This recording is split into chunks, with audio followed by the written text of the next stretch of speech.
तो दुनिया के सबसे बड़े महाआयोजन महाकुंभ में तीनों अमृत स्नान सकुशल पूरे हो गए हैं। वसंत पंचमी के दिन तीसरे अमृत स्नान पर संगम में स्नान कर अखाड़ों ने ही नहीं बल्कि करोड़ों साधु संतों और श्रद्धालुओं ने पुण्य लाभ कमाया। मकर संक्रांति, मौनी अमावस्या, वसंत पंचमी पर 3 अमृत स्नान होते हैं और तीसरे अमृत स्नान के बाद अखाड़े अब महाकुंभ से वापसी करते नजर आएंगे। वसंत पंचमी पर स्नान के लिए अब अखाड़े वाराणसी के लिए रवाना होंगे।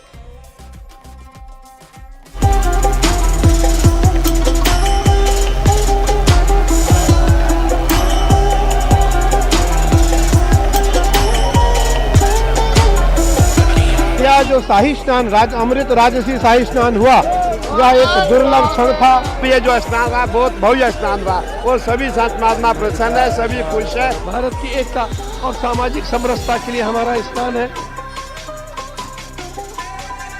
करोड़ों देवी देवता महाकुंभ में माघ महीने के दौरान संगम पर विराजते हैं।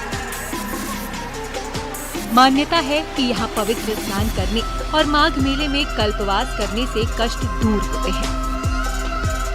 महाकुंभ में अमृत स्नान का विशेष महत्व है और वसंत पंचमी के दिन तीसरा अमृत स्नान सकुशल संपन्न हो गया है। 14 जनवरी को मकर संक्रांति पर पहला अमृत स्नान था, जबकि दूसरा अमृत स्नान 29 जनवरी को मौनी अमावस्या के दिन संपन्न हुआ। 3 फरवरी को वसंत पंचमी पर अखाड़ों ने सुबह से ही स्नान में हिस्सा लिया। अखाड़ों के लिहाज से तीनों अमृत स्नान विशेष हैं और अब अखाड़े वाराणसी के लिए रवानगी करेंगे। आज हम आप देख रहे हैं जितने भी हमारे रथ है, हमारे सिंहासन है, हमारी झांकियां सभी आज स्नान में जा रहे हैं और बहुत दिव्य और भव्य रूप से आज हमारा स्नान होगा।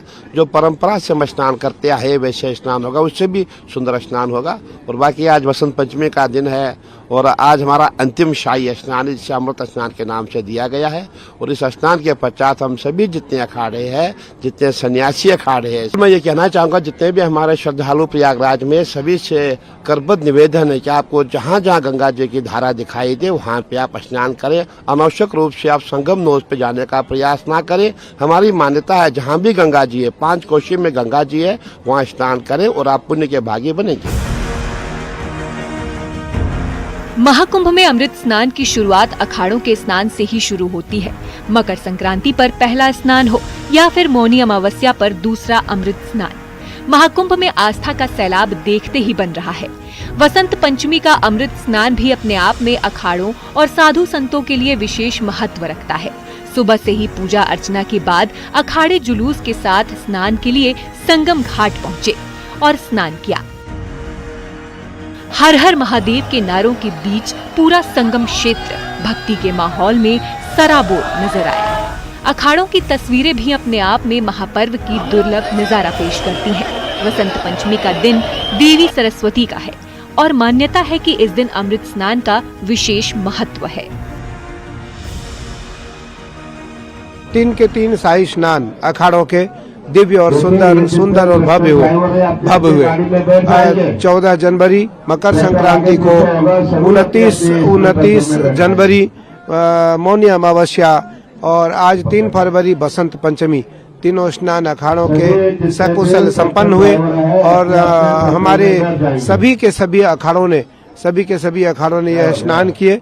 आज जो शाही स्नान है, यह शाही स्नान अत्यंत ही दुर्लभ है और लिखति यदि गृहीत्वा शारदा सर्वकालम तदपि तव गुणान नामी सपारम नयाति। भगवान शिव के लिए सरस्वती कहती हैं, यदि मैं जीवन काल अपने ब्रह्मलोक में बैठ करके भगवान शिव की महिमा का गुणानुवाद करूं तब भी मैं नहीं कर सकती हूं।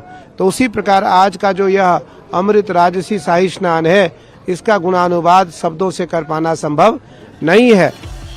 अखाड़ों के लिहाज से सभी 3 अमृत स्नान वसंत पंचमी पर पूरे हो गए।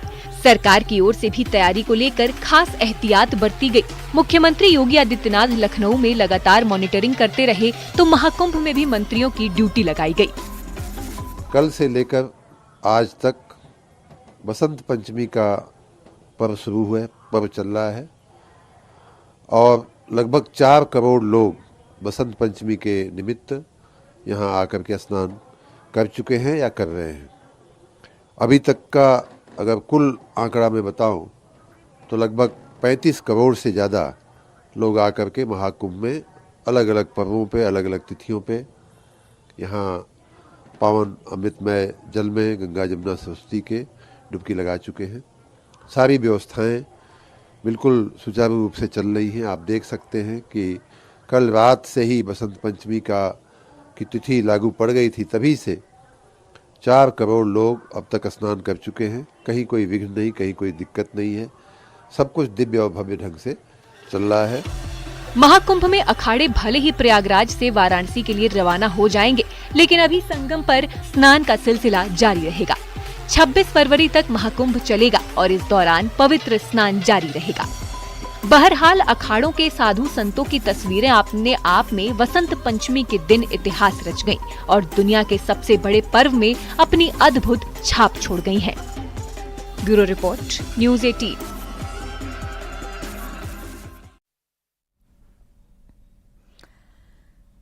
महाकुंभ के आखिरी अमृत स्नान का सिलसिला स्नान का जो हिस्सा बनने के लिए लोगों की बड़ी संख्या में लोग उमड़े संगम तट पर।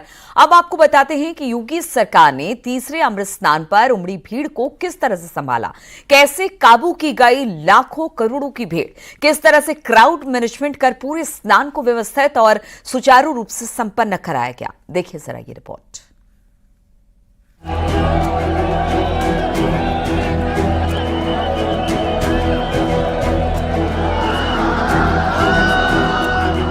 अलौकिक, अद्वितीय और ऐतिहासिक महाकुंभ के आखिरी अमृत स्नान पर उमड़ी ये भीड़ किसी भी प्रशासन के लिए चुनौती होती है, लेकिन योगी सरकार ने इस बार बेहतरीन तरीके से भीड़ को मैनेज किया। आपको बताते हैं कि तीसरे अमृत स्नान पर क्राउड मैनेजमेंट पर पुलिस और प्रशासन की स्ट्रैटेजी क्या थी और कौन से महत्वपूर्ण कदम उठाए गए। दूसरे अमृत स्नान पर हुए हादसे के बाद महाकुंभ प्रशासन पूरी तरह से अलर्ट दिखा। स्नान के लिए पहुंची भीड़ को जमा नहीं होने दिया गया। स्नान के बाद भक्तों से मेला क्षेत्र खाली करने की अपील की गई। रास्तों को बंद करने के लिए 3 लेयर बैरिकेडिंग की गई। बहुत महत्व है आज तो बसंत पंचमी भी है, होली का आगमन हो रहा है, इसमें आनंद आ रहा है सबको।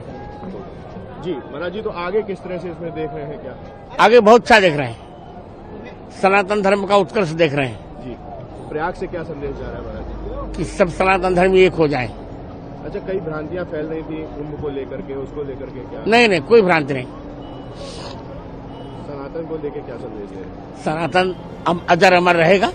श्रद्धालुओं को मेला क्षेत्र में ज्यादा देर तक रुकने नहीं दिया गया। स्नान करने वाले घाटों पर भीड़ को नियंत्रण करने के लिए अतिरिक्त पुलिस बल और बैरिकेडिंग की व्यवस्था की गई।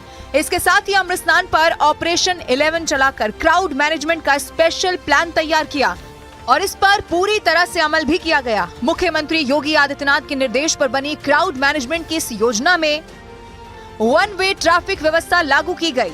प्रमुख क्षेत्र में सुरक्षा सख्त की गई। शास्त्री सेतु पर विशेष निगरानी की गई। टीकर माफी मोड़ पर भीड़ प्रबंधन पर जोर दिया गया। फाफा मऊ पांटून पुलों पर विशेष इंतजाम किए गए। रेलवे स्टेशन बस मूवमेंट के विशेष इंतजाम किए गए। स्पेशल बस सर्विस शुरू की गई। हो चुके हैं महानिर्वाणी अखाड़ा, निरंजनी अखाड़ा और जूना अखाड़ा, और बाकी के भी अभी चल रहे हैं। समय से पूर्व अमृत स्नान हो रहे हैं। सुबह 4 बजे से डिसाइडेड था, निर्धारित था पहले अखाड़े का अमृत स्नान वहाँ चलने के लिए। 3:30 बजे ही जो महानिर्वाणी अखाड़ा है उन्होंने प्रस्थान किया और समय से पूर्व स्नान किया, और भी अखाड़ों ने इसी प्रकार समय से पूर्व स्नान किया। चैलेंज क्या है आप लोगों के सामने? देखिए, भीड़ नियंत्रण जो है एक चैलेंज है। हम लोगों ने इफेक्टिव ट्रैफिक डाइवर्जेंस किए हुए हैं। श्रद्धालुओं की सुरक्षा के लिहाज से 1 वे रूट तैयार किया गया और इसे सख्ती से लागू भी किया गया। इसके अलावा पांटून पुलों पर मेले में आने वाले लोगों को किसी प्रकार की दिक्कत न आए, इसका भी विशेष इंतजाम किया गया। मौनी अमावस्या पर हुई चूक दोहराई न जाए, इसके लिए प्रयाग जंक्शन पर विशेष सुरक्षा की गई। जीटी जवाहर और हर्षवर्धन चौराहों पर भीड़ नियंत्रण की गई। अतिरिक्त सुरक्षा और ट्रैफिक व्यवस्था के उपाय किए गए। अतिरिक्त फोर्स की तैनाती की गई। आज हमने अपने देवी देवताओं का पूजन किया, हमने गंगा पूजन किया, हमने महादेव का स्मरण किया, भगवान कार्तिक को स्नान कराया, अपने देवता को स्नान कराया, और ये संदेश पूरी दुनिया को गया। पूरी दुनिया को यह संदेश गया कि भारतीय परंपरा में साधु संत और सनातनी सब एक हैं, और यह जो शाही स्नान अमृत राजसी शाही स्नान हुआ, यह एक दुर्लभ क्षण था। और इस स्नान का जो आनंद सबको मिला वो देव दुर्लभ था। Integrated command and control centre पर सीसीटीवी के जरिए इनपुट के आधार पर तत्काल व्यवस्था में बदलाव का भी प्लान बनाया गया। वाहनों की आवाजाही पर भी विशेष नियंत्रण लगाया गया। प्रशासन का मुख्य लक्ष्य कुंभ मेले सुरक्षित और व्यवस्थित तरीके से संपन्न पर रहा।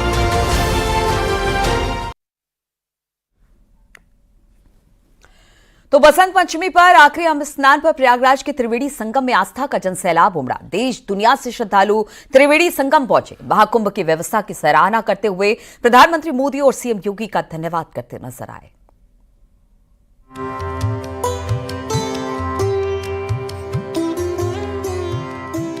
प्रयागराज में हो रहे महाकुंभ में बसंत पंचमी के अमृत स्नान पर त्रिवेणी संगम में आस्था का जनसैलाब उमड़ा है। महाकुंभ के तीसरे अमृत स्नान पर त्रिवेणी संगम में आस्था की डुबकी लगाने करोड़ों श्रद्धालु देश दुनिया के कोने कोने से त्रिवेणी संगम पहुंचे हैं। वहीं श्रद्धालुओं की सुविधा और सुरक्षा को लेकर मेला प्रशासन की ओर से मुकम्मल इंतजाम किया गया। श्रद्धालु महाकुंभ की व्यवस्था की सराहना भी कर रहे हैं और इसका श्रेय पीएम नरेंद्र मोदी और सीएम योगी आदित्यनाथ को दे रहे हैं। इस समय मौजूद है महाकुंभ एंट्री पॉइंट पर। मेरे ठीक पीछे आप तस्वीरों में देख सकते हैं कि यहाँ पे लाखों की संख्या में कतारबद्ध श्रद्धालु संगम की ओर बढ़ रहे हैं। श्रद्धालुओं का यह जोश बता रहा है या उमंग बता रही है कि पतित पावनी त्रिवेणी के प्रति इनकी कितनी आस्था है। कुछ श्रद्धालु हम उनसे बातचीत भी करेंगे और जानने की कोशिश करेंगे कि ये बताइए आप कहाँ से आए हैं? संगम से स्नान करके वापस जा रहे हैं अपने गंतव्य की ओर। क्या कुछ व्यवस्था है मेले में? व्यवस्था बहुत ही चाक चौबंद व्यवस्था है। आदमी श्रद्धा पूर्वक जाए, संगम स्नान करे, पुलिस प्रशासन के नियमों का पालन करते हुए। मैं माननीय मोदी जी की और माननीय योगी जी की व्यवस्था को बहुत ही काबिल तारीफ है।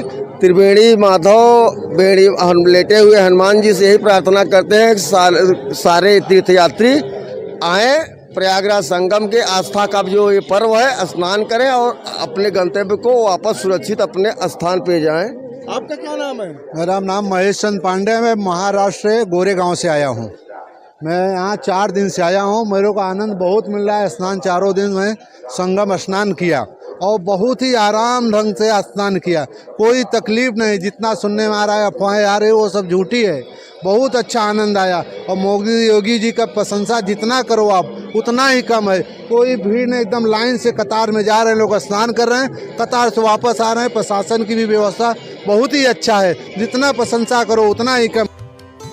एक अनुमान के मुताबिक हर घंटे 2 लाख से ज्यादा श्रद्धालु स्नान करने के बाद प्रयागराज जंक्शन पर पहुंच रहे हैं। रेलवे की ओर से श्रद्धालुओं की सुविधा के लिए 141 स्पेशल ट्रेनें चलाई गई हैं।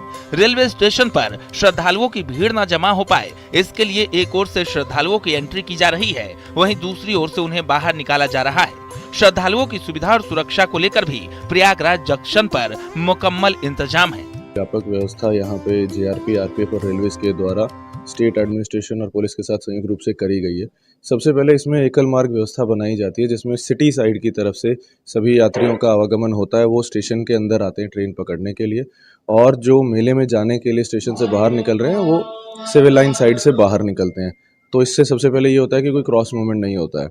इसके अलावा भारी संख्या में यहाँ पे पुलिस बल लगाया गया है। उसके अलावा BDDS, ASTEC टीम्स लगाई गई हैं। प्रत्येक प्लेटफॉर्म पे, प्रत्येक होल्डिंग एरिया में QRTs बनाई गई हैं। इसके अलावा स्टेट की तरफ से बाहर एक बहुत बड़ा होल्डिंग एरिया बनाया गया है खुसरो बाग में, जहाँ पे सभी मूलभूत सुविधाएं, पानी, बिजली, प्रकाश की व्यवस्था, खाने की व्यवस्था, टॉयलेट्स की व्यवस्था, लोगों के बैठने की व्यवस्था, ये सब करी गई है। बता दें कि प्रयागराज के विशाल पावन संगम तट पर दुनिया का सबसे बड़ा धार्मिक आयोजन महाकुंभ भारतीय संस्कृति, सनातन धर्म और आस्था का अद्भुत संगम बनकर दुनिया भर में अपनी पहचान बना रहा है। हर दिन महाकुंभ के अनोखे रंग देखने को मिल रहे हैं, जो पूरी दुनिया में अपनी अमिट छाप छोड़ रहे हैं। Bureau report, news 18।